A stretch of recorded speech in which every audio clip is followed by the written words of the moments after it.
स्वागत है आप सभी का आज के इस सेशन में।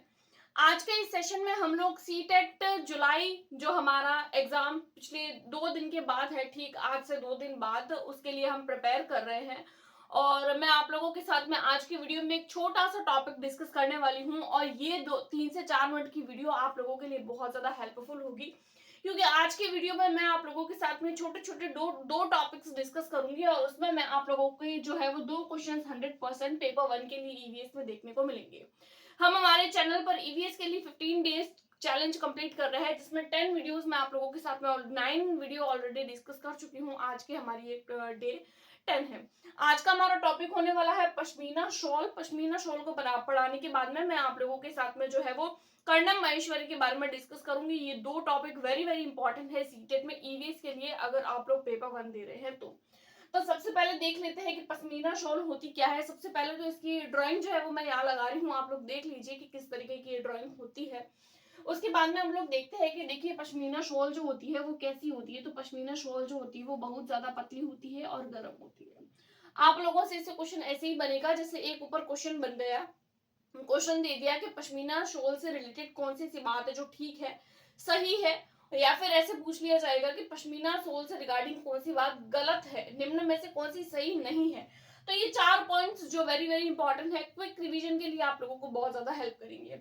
पश्मीना शॉल जो होती है वो पतली होती है, गर्म होती है, बकरियों के नरम बालों से बनाई जाती है। ध्यान रखिएगा, पश्मीना शॉल जो होती है वो बकरियों के नरम बालों से बनाई जाती है। वेरी वेरी इंपॉर्टेंट है, याद रखिए, पतली होती है, गर्म होती है, बकरियों के नरम बालों से बनाई जाती है।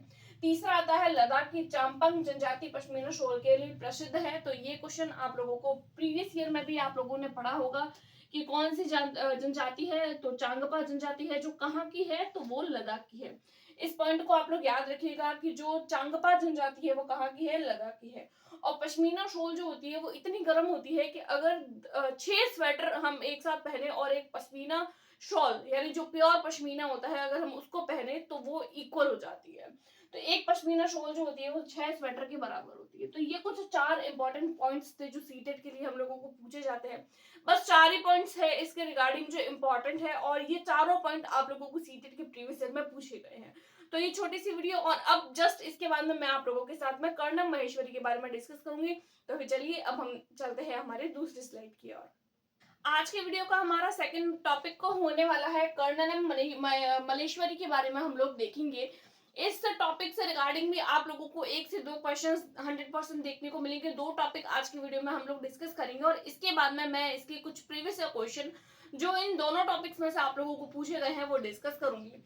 देखते हैं कि कर्णनम मालेश्वरी जी तो कौन थे वो। तो देखिए ये एक जो थे वो वेट लिफ्टर थे, यानी कि भारोत्तोलक थे। जब मैं आप लोगों को प्रीवियस ईयर कराऊंगी तो आप लोगों को देखने को मिलेगा कि किस तरीके से क्वेश्चंस पूछे जाते हैं।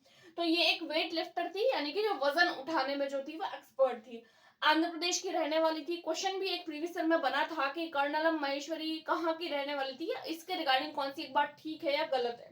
तो उसमें आप लोगों को आंध्र प्रदेश से रिगार्डिंग जो है वो क्वेश्चन पूछा गया था। एक ऑप्शन इस तरीके से था क्वेश्चन कि कर्णलम मलेश्वरी के रिगार्डिंग कौन सी एक बात ठीक है।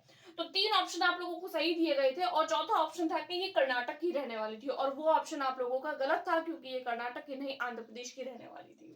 ये लगभग जो है वो 130 किलोग्राम के तक जो है वो वजन उठा सकती थी। और भारत के बाहर इन्होंने कितने मेडल जीते थे, तो भारत के बाहर इन्होंने जो है 29 मेडल्स जीते थे। याद रखिएगा, आप लोगों को जो है वो एजर्शंस से रिगार्डिंग जो क्वेश्चंस है वो इस प्रकार के टॉपिक में देखने को मिल सकते हैं। इनके जो पिताजी थे वो हवलदार थे। अब ये क्वेश्चन तो नहीं पूछा जाता है बट एनसीईआरटी में गिवन था तो सोचा दे दूं, इसीलिए रख लिया। उसके बाद में ये जब 12 साल की थी तब से ही ये वजन उठाने की अभ्यास जो है या प्रैक्टिस जो है वो कर रही थी। उसके बाद में सबसे मेन इंपॉर्टेंट पॉइंट कि first Indian women to win a medal at the Olympics, यानी कि ओलंपिक्स में सबसे पहली ऐसी महिला थी जिन्होंने जो है वो ओलंपिक्स में इन्होंने मेडल जीता था। फर्स्ट इंडियन वुमेन यानी कि भारत की पहली ये महिला थी जिन्होंने ओलंपिक्स में मेडल जीता था। तो क्वेश्चन बनेगा इस टॉपिक से रिगार्डिंग, आप लोग ध्यान रखिएगा, वेरी वेरी इंपॉर्टेंट है। और इसको मैं प्लेलिस्ट में भी ऐड कर दूंगी। अगर आप लोगों को वीडियो पसंद आ रही है तो आप लोग प्लीज चैनल को सब्सक्राइब करें। अब हम हमारे क्वेश्चंस की ओर बढ़ते हैं। फर्स्ट क्वेश्चन हम लोगों से पूछा है जो पश्मीना शॉल से रिगार्डिंग है कि एक पश्मीना शॉल लगभग डैश साधारण स्वेटरों के बराबर गर्म होती है। तो एक पश्मीना शॉल जो होती है वो कितने स्वेटर्स के बराबर होती है, तो मैंने अभी आप लोगों को बताया कि वो 6 स्वेटर के बराबर काम करती है। तो यहाँ पर 6-6 तो 2 ऑप्शन में, तो ये दोनों तो कट हो गए। फिर बोला है कि एक साधारण पश्मीना शॉल को बुनने हेतु कितने घंटों का समय लगता है। तो देखिए, एक पश्मीना शॉल जो होती है उसको बुनने के लिए लगभग 250 घंटों का समय लगता है। तो यहाँ पर हमारा B will be right answer. Next question हम लोग देखेंगे, निम्नलिखित में से कौन अंतर्राज्यीय ख्याति प्राप्त वेट लिफ्टर है। तो अभी हम लोगों ने देखा कि वेट लिफ्टर कौन थी, सुनीता विलियम्स थी, बछिंद्र पाल, सूर्यमणि या कर्णम मल्लेश्वरी। तो वेट लिफ्टर कौन थी, तो कर्णम मल्लेश्वरी। अगला क्वेश्चन हम लोग देखते हैं, कर्णम मल्लेश्वरी के विषय में नीचे दिए गए कथनों पर विचार करना है कि वह एक अंतरराष्ट्रीय, अब यहाँ पर आप लोगों को ऑप्शंस दिए गए हैं और यहाँ पर सही जो है उसको चूज करना है कि ये एक ख्याति प्राप्त भारोत्तोलक यानी कि वेट लिफ्टर थी। जी हाँ, बिल्कुल ठीक है, ए ऑप्शन हमारा सही है। ये कर्नाटक की थी, नहीं ये कर्नाटक की नहीं थी, ये कहाँ की थी, तो ये आंध्र प्रदेश की रहने वाली थी। तो हमारा बी तो नहीं होगा, तो बी इसमें है तो ये नहीं होगा। और उन्हें अपने नाम बहुत से रिकॉर्ड प्राप्त किए और 130 किलोग्राम तक वजन उठा सकती थी। बिल्कुल, वो कितना वजन उठा सकती थी, तो 130 तक। ये भी हम लोगों ने अभी पढ़ा, तो सी भी ठीक हो जाएगा। तो सी इसमें नहीं है तो ये हट गया। अब ए और सी दोनों ठीक है तो केवल ए नहीं होगा, तो डी अपने आप ठीक हो जाएगा। क्यों, क्योंकि ऑप्शन में यही दिए गए हैं। तो जब वह 12 वर्ष की थी तभी से वह भार उठाने का प्रयास करने लगी थी। तो सारे के सारे ऑप्शंस जो है वो आप लोगों को to the point and NCERT में से देखने को मिलेगा। तो इस क्वेश्चन का आंसर हमारा 1 हो जाएगा। तो ये इसी तरीके से आज की वीडियो में हम लोगों ने 2 टॉपिक डिस्कस किए। वीडियो पसंद आई है तो do like, subscribe and share. Thanks for watching.